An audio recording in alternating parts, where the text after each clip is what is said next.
الحمد للہ رب العالمین والصلاة والسلام علی اشرف الانبیاء والمرسلین اما بعد۔ محترم ناظرین و سامعین اکرام، السلام علیکم ورحمۃ اللہ وبرکاتہ۔ الحمدللہ ہم قومی کونسل برائے فروغ اردو زبان کے تحت چلنے والے ایک سالہ عربی سرٹیفکیٹ کورس کے 5ویں سبق کے سوال جواب انشاءاللہ ہم بورڈ پر آج لکھیں گے۔ ہم نے کل قومی کونسل کی اس ایک سالہ بک کا 5واں سبق مکمل کیا تھا اور اس کو پڑھا تھا۔ اب اس کے تحت جو سوالات آ رہے ہیں، خالی جگہ آ رہی ہے، ہم اس کو پر کرنے کی کوشش کریں گے۔ تو کل کا ہمارا سبق تھا حرف جر پر، اور حرف جر کا ہم نے دیکھا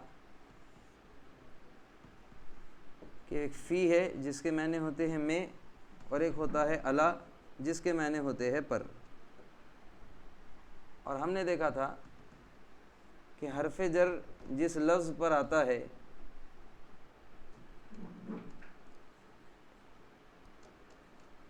تو اس کے آخری حرف کو زیر کر دیتا ہے۔ جیسے یہ البیتو تھا، لیکن فی جب آ جائے تو یہ البیتی ہو جائے گا، فی البیتی یعنی گھر میں۔ اسی طریقے سے یہ السقف تھا، لیکن جیسے ہی السقف الا آپ ڈال دیں گے تو پھر یہ پیش زیر میں بدل جائے گا۔ چونکہ السقف یہاں پر پیش اس لیے ہے کیونکہ یہاں حرف جر نہیں ہے، لیکن نیچے کے سقف پر جیسے ہی آپ نے الا ڈال دیا، الا داخل کیا، یہ الا اس پیش کو زیر میں بدل دے گا۔ جیسے یہاں پر لفظ البیتو ہے، لیکن البیتو پہ فی آ جائے تو زیر ہو جائے گا۔ اسی طریقے سے السقف پہ الا ڈال دیں گے تو السقفی ہو جائے گا، اس کا معنی ہوں گے چھت پر۔ اور دوسرا ہم نے دیکھا تھا کہ حرف جر جہاں پر بھی آتا ہے، حرف جر کے آنے کی وجہ سے جملہ مکمل ہوتا ہے۔ حرف جر کو آپ شروع میں بھی لا سکتے ہیں اور آخر میں بھی لا سکتے ہیں، جملہ مکمل ہو جائے گا۔ مثال کے طور پر فی البیتی ولد، لیکن فرق یہ رہے گا اگر یہ شروع میں ہے تو اس کا ترجمہ شروع میں ہوگا، اور کوئی اس کے بعد لفظ آتا ہے تو اس کا ترجمہ آخر میں ہوگا۔ اس کا ترجمہ ہوگا گھر میں لڑکا ہے۔ اگر یہی جملے کو ہم اس طریقے سے کہہ دیں کہ الولد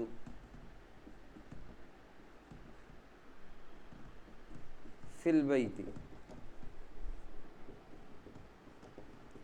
تو اس کا الف لام ہونے سے پہلا ہو جائے گا، اور فی البیت چونکہ یہاں آخر میں آ رہا ہے تو یہ خبر بنے گا۔ اس کا ترجمہ ہوگا لڑکا گھر میں ہے۔ مطلب یہ ہوا کہ حرف جر کو آپ مبتدا کے طور پر بھی ایڈجسٹ کر سکتے ہیں، اور حرف جر کو آپ خبر کے طور پر بھی ایڈجسٹ کر سکتے ہیں۔ اگر حرف جر جار و مجرور شروع میں آتے ہیں تو وہ مبتدا بنیں گے تو ان کا ترجمہ پہلے ہوگا، اور اس کے بعد آنے والی خبر بنے گی جس کا ترجمہ بعد میں ہوگا۔ اور اگر کوئی لفظ معرفہ الف لام والا آتا ہے تو وہ مبتدا بنے گا، اور حرف جر بعد میں آتی ہے تو خبر بنیں گے۔ تو حرف جر جہاں ہوگی اس کا ترجمہ بھی وہاں ہوگا۔ حرف جر شروع میں ہے تو ترجمہ شروع میں ہوگا، اور حرف جر آخر میں ہے تو ترجمہ آخر میں ہوگا۔ اب ٹھیک اسی طریقے سے یہ لفظ معرفہ آ گیا، الغرفہ، غرفہ کہتے ہیں کمرے کو، تو میں کروں گا الغرفۃ، اس کا ترجمہ ہو جائے گا واسعۃ، کمرہ کیسا ہے؟ چوڑا ہے۔ ٹھیک اسی طریقے سے یہ الباب آیا تو الباب کے حساب سے میں لا سکتا ہوں مفتوح، یہ کمپلیٹ سینٹنس ہے کہ دروازہ کھلا ہوا ہے۔ ٹھیک اسی طریقے سے میں یہاں پر الدکان لا سکتا ہوں، الدکان مغلق، دکان بند ہے۔ ٹھیک اسی طریقے سے یہاں فی حرف جر دے رہے ہیں اور خبر دے رہے ہیں، ہم کو مجرور لانا ہے تو میں یہاں لا لوں گا فی الغرفتی، فی الغرفتی بنتن، اس کا ترجمہ ہوگا کمرے میں لڑکی ہے، کمرے میں لڑکی ہے۔ ٹھیک اسی طریقے سے الولد فی، تو میں یہاں پر بیت کر دیتا ہوں الولد فی البیتی، تو ترجمہ ہوگا گھر میں لڑکا گھر میں ہے، لڑکا گھر میں ہے۔ ٹھیک اسی طریقے سے ہیا آ گیا اور زیر آ گیا۔ اب ہیا بولے تو وہ لڑکی ہو جائے گا، یہاں پر زیر آ رہا ہے، اس کا مطلب ہم فی دے سکتے ہیں۔ ہیا علی البیتی، وہ گھر پر ہو جائے گا تو ہم فی لیں گے، ہیا فی البیتی، وہ گھر میں ہے۔ ٹھیک اسی طریقے سے یہاں فی دے دیا اور استاذن دے دیا، تو میں یہاں پر فصل داخل کر دوں گا، اور جیسے ہی فصل داخل کروں گا تو یہ فی اس کے آخر کو زیر دے گا، تو ترجمہ ہوگا فی الفصلی استاد، کلاس میں استاد ہے۔ ٹھیک اسی طریقے سے اب یہاں کوسچن مارک آ رہا ہے حل کی وجہ سے، تو حل علی ڈیش کتاب، کیا ڈیش پر کتاب ہے، تو یہاں پر مجھے ڈالنا پڑے گا مکتب، مجھے یہاں پر مکتب ڈالنا پڑے گا، لیکن علی ہونے کی وجہ سے مکتب کے واپس ہی رہے گا، تو ترجمہ ہوگا کیا ٹیبل پر کتاب ہے۔ ٹھیک اسی طریقے سے لا الغرفۃ، اب غرفہ یہ مؤنث ہے تو اس کی خبر بھی مؤنث لانا پڑے گی، الغرفۃ مغلقۃ، مغلقۃ۔ دیکھیں ہم نے دکان کو مغلقن کہا کیونکہ دکان مذکر ہے تو خبر بھی اس کی مذکر آئی، لیکن یہاں غرفہ مؤنث ہے تو اس لیے یہاں گولتا آیا، اس لیے یہاں بھی گولتا لایا جا رہا ہے۔ الغرفۃ مغلقۃ، کمرہ بند ہے۔ فی البیت ولد، فی البیت ولد، کمرے میں لڑکا ہے، گھر میں لڑکا ہے۔ لا، اب 10واں کوشچن ہوگا لا الغرفۃ مغلقۃ۔ اب ہمارا ایک 8واں رہا علی المکتبی، تو علی المکتبی یہاں پر ہم لے لیں گے کتاب، علی المکتبی کتاب، ٹیبل پر کتاب ہے، ٹیبل پر کتاب ہے۔ یہ ہمارے 10 ہو گئے، یہ تو ہمارے سمجھانے کا جملہ تھا، اس کو ہم کٹ کر دیتے ہیں۔ تو یہاں پر ہم نے 5ویں سبق کی سوال نمبر 1 کی خالی جگہ کو مکمل کیا۔ ٹھیک اسی طریقے سے ہم دوسرے کوشچن کو سولو کر سکتے ہیں۔ دوسرے کوشچن سوال نمبر 2، سوال نمبر 3، مندرجہ ذیل میں سے جملہ مفیدہ مکمل اور غیر مفیدہ نامکمل کو علیحدہ کیجیے۔ اب میں آپ کو پہلے ہی بتایا تھا حرف جر جار مجرور کے پہلے یا بعد میں کچھ نہ کچھ ہونا چاہیے۔ جیسے میں کہوں الن نافذتی، تو الن نافذتی اس کا ترجمہ ہوگا کھڑکی پر، نافذہ کھڑکی کو کہتے ہیں اور اللہ کے معنی ہوں گے پر۔ اب کھڑکی پر یہ جو جملہ ہے یہ مکمل نہیں ہے بلکہ ادھورا ہے، لیکن آپ پہلا جملہ دیکھیے کہ یہاں کہا گیا فی الغرفتی، فی الغرفتی طالب، کہ کمرے میں طالب علم ہے، یہ جملہ مکمل ہے۔ مطلب یہ ہوا کہ جار مجرور حرف جر کے بعد پہلے کچھ ہو یا بعد میں کچھ ہو تو جملہ مکمل ہو جاتا ہے۔ حرف جر کے بعد کچھ لا رہے ہیں تو ہم 2 پیش والا تنوین والا لائیں گے، اور حرف جر کے پہلے لا رہے ہیں تو ہم الف لام والا لائیں گے۔ اب ہم اس کو مکمل کریں گے۔ پہلا جملہ ہے فی الغرفتی طالب، فی الغرفتی طالب، کمرے میں طالب علم ہے۔ دوسرا جملہ ہے علی النافذہ، صرف اتنا ہے، اس کا ترجمہ ہوگا کھڑکی پر۔ اب کھڑکی پر ہے، آگے پیچھے کچھ نہیں دیا تو یہ ادھورا جملہ ہو گیا۔ فی الحقیبتی اس کا ترجمہ ہوگا بیگ میں۔ اب بیگ میں تو بتا رہے کہ کچھ ہے لیکن کیا ہے یہ نہیں معلوم ہے، اس کے نہ آگے کچھ دیا گیا ہے نہ پیچھے کچھ دیا گیا ہے تو یہ ادھورا رہے گا۔ چوتھا جملہ آپ دیکھیے فی الحدیقتی بنتن، باغ میں لڑکی ہے، باغ میں لڑکی ہے۔ اب یہاں پر حدیقہ کے بعد میں دے دیا بنتن، لڑکی ہے۔ پھر 5واں دے رہے ہیں الامراۃ فی البیت، عورت گھر میں ہے۔ اگر یہ صرف فی البیت ہوتا تو جملہ ادھورا ہوتا، لیکن الامراء پہلے دے دیا تو جملہ مکمل ہو گیا۔ الامراۃ فی البیت، عورت گھر میں ہے۔ علی المکتبی ٹیبل پر، اب یہاں پر اس کے نہ آگے پہلے کچھ دیا گیا ہے نہ بعد میں کچھ دیا گیا ہے تو یہ جملہ ادھورا رہے گا۔ علی المکتبی ٹیبل پر، جملہ غیر مفیدہ کہ جس کے ہونے سے مکمل بات سمجھ میں نہیں آ رہی ہے۔ انا فی المدرستی، میں مدرسے میں ہوں۔ اگر یہ صرف پھر مدرسہ ہوتا تو ادھورا ہوتا، لیکن انا سے اس کو مکمل کر دیا گیا۔ انا فی المدرستی، میں مدرسے میں ہوں۔ فی الغرفتی، کمرے میں، یہ ادھورا جملہ ہو گیا۔ 9واں جملہ ماذا علی المکتبی، ٹیبل پر کیا ہے، اور 10واں من فی البیت، گھر میں کون ہے۔ یہاں پر ہمارے یہ سینٹنس مکمل ہوتے ہیں۔ اب سوال نمبر 4 یہ ہے کہ الف اور با دونوں حصوں میں سے مناسب الفاظ کو ملا کر لکھیے۔ اب یہ میں تھوڑا بورڈ پہ آپ کو ایکسپلین کر دیتا ہوں۔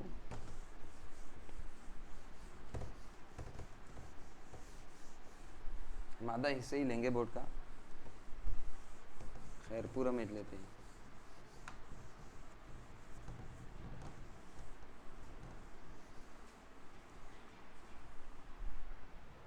اس میں بتایا گیا ہے یہ مناسب آپ کو جوڑیاں لگانا ہے. پہلا ہے الباب، یہ فریق الف ہے،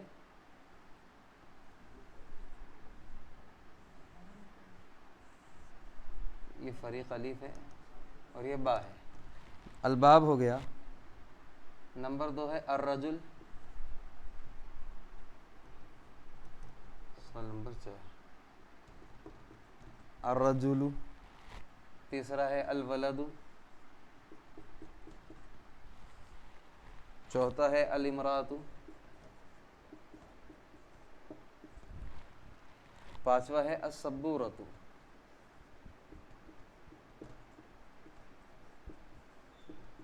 اب اس کے حساب سے ہم کو مناسب جوڑیاں لگانا ہے. تو دیکھیے البابو ہم اس کو کہہ سکتے ہیں دروازے کے حساب سے مفتوح، جس کا ترجمہ ہو جائے گا دروازہ کھلا ہے. الرجل آدمی ہے تو اس کے حساب سے ہم لا سکتے ہیں طویل. الرجل طویل ترجمہ ہو جائے گا آدمی لمبا ہے، جملہ مکمل. الولد، الولد کے حساب سے ہم لا سکتے ہیں ذکی، کہ لڑکا ہوشیار ہے.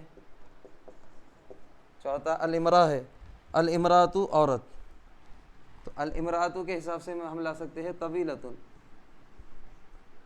طویلۃ ترجمہ عورت لمبی ہے.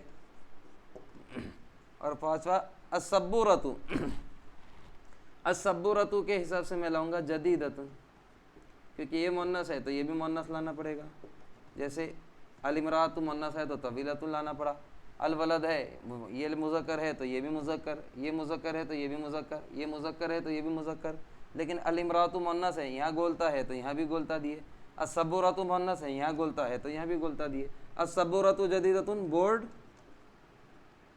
نیا ہے، بورڈ نیا ہے. اس طریقے سے یہ ہماری خالی جگہ تھی. اب ہم سوال نمبر 5 کریں گے کہ مندرجہ ذیل جملوں کا عربی میں ترجمہ کیجیے. پہلا جملہ آپ کے سامنے اسکرین پر ہے.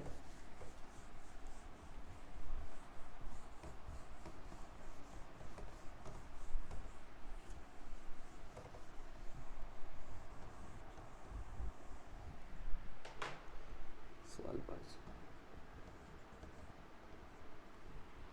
اب آپ جملہ پڑھ لیجئے گا، میں اس کا ترجمہ لکھ رہا ہوں. پہلا ہے دروازہ کھلا ہے. تو دروازہ کھلا ہے کس طریقے سے بولیں گے ہم؟ دروازے کو پہلے لکھیں گے الباب، دروازہ الباب کھلا ہے. مفتوح، الباب مفتوح. ٹھیک ہے، میں چھوٹا ہے تو لکھ دیتا ہوں کمرہ، کمرہ بڑا ہے، کمرہ بڑا ہے. تو اس کو کس طریقے سے لکھیں گے ہم؟ اب کمرے کو عربی میں کہتے ہیں الغرفہ، الغرفۃ.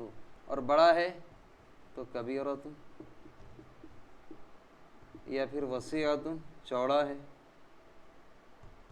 اس دونوں جملوں میں سے آپ کچھ بھی استعمال کر سکتے ہیں. تیسرا باغ میں لڑکی ہے، باغ میں لڑکی ہے. اب یہاں غور کیجئے گا کہ لڑکی بعد میں آ رہا ہے، باغ میں پہلے آ رہا ہے. تو حرف جر پہلے آیا تو پہلے ترجمہ ہوگا، لڑکی بعد میں آیا تو لڑکی کا ترجمہ بعد میں ہوگا. اس کا ترجمہ بنے گا فی الحدیقۃ، فی الحدیقۃ باغ میں لڑکی ہے بنتن، اس کو ہم تنوین دے دیں گے فی الحدیقۃ بنتن. چوتھا جملہ ہے میز پر کتاب ہے، میز پر کتاب ہے. ٹھیک اسی طریقے سے کتاب آخر میں آ رہا ہے تو اس کو ہم تنوین کر دیں گے، کتابن کر دیں گے. اور میز پر کا ترجمہ ہوگا علی المکتبی، علی المکتبی میز پر کتاب ہے. ٹھیک اسی طریقے سے پانچواں جملہ بنے گا کلاس میں استاد ہے،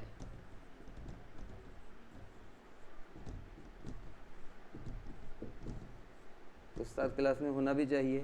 کلاس میں استاد ہے تو اس کا ترجمہ ہو جائے گا فی الفصل. فی الفصل استاذ. چھٹا جملہ میں باغ میں ہوں. میں باغ میں ہوں. اب میں کا ترجمہ ہو جائے گا انا سے, اور باغ میں ہوں کرنا ہے تو فی الحدیقتی.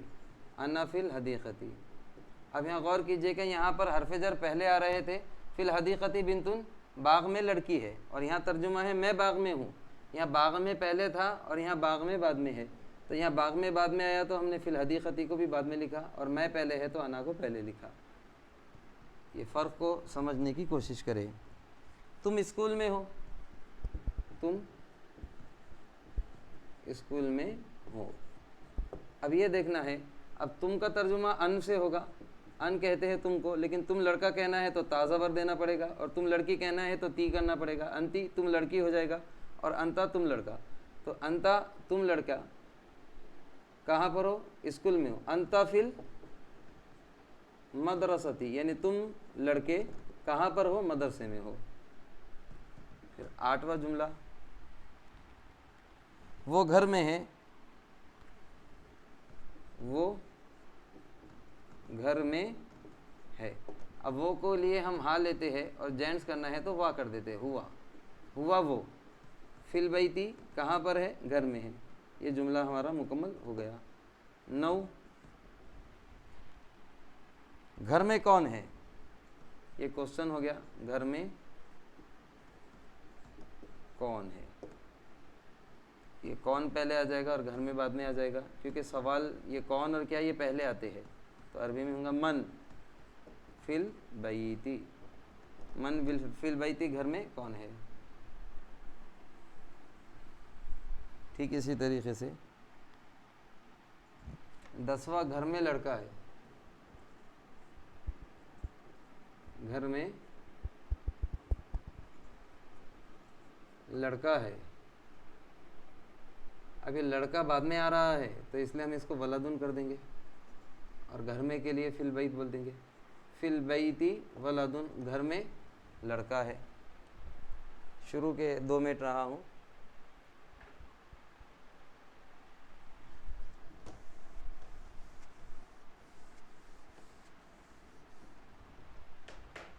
گیارہواں کو ہو جائے گا بیگ میں کیا ہے.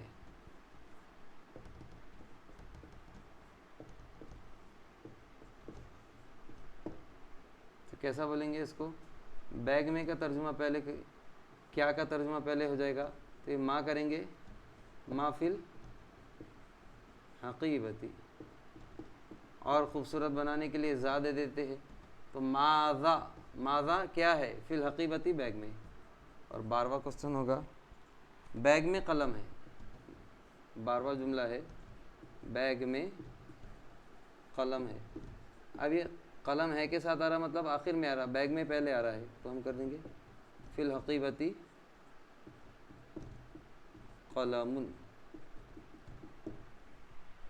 تو محترم ناظرین و حاضرین اکرام, یہ ہمارا 5واں سبق تھا, جس کے سوال جواب ہم نے مختصر میں کرنے کی کوشش کی ہے.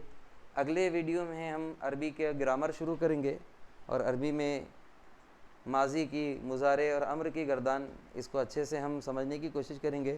دیکھیے جس طریقے سے عربی زبان میں علم نحو ضروری ہے, ویسے ہی علم صرف بھی بہت زیادہ ضروری ہے, اور ہم ابھی سے اگر محنت کریں گے تو انشاءاللہ آگے کے اسباق میں ہمارے لیے آسانیاں ہوگی. اللہ تبارک و تعالیٰ سے دعا ہے کہ ہم کو عربی سیکھ کر کلام اللہ سیکھنے اور سمجھنے کی توفیق عطا فرمائے.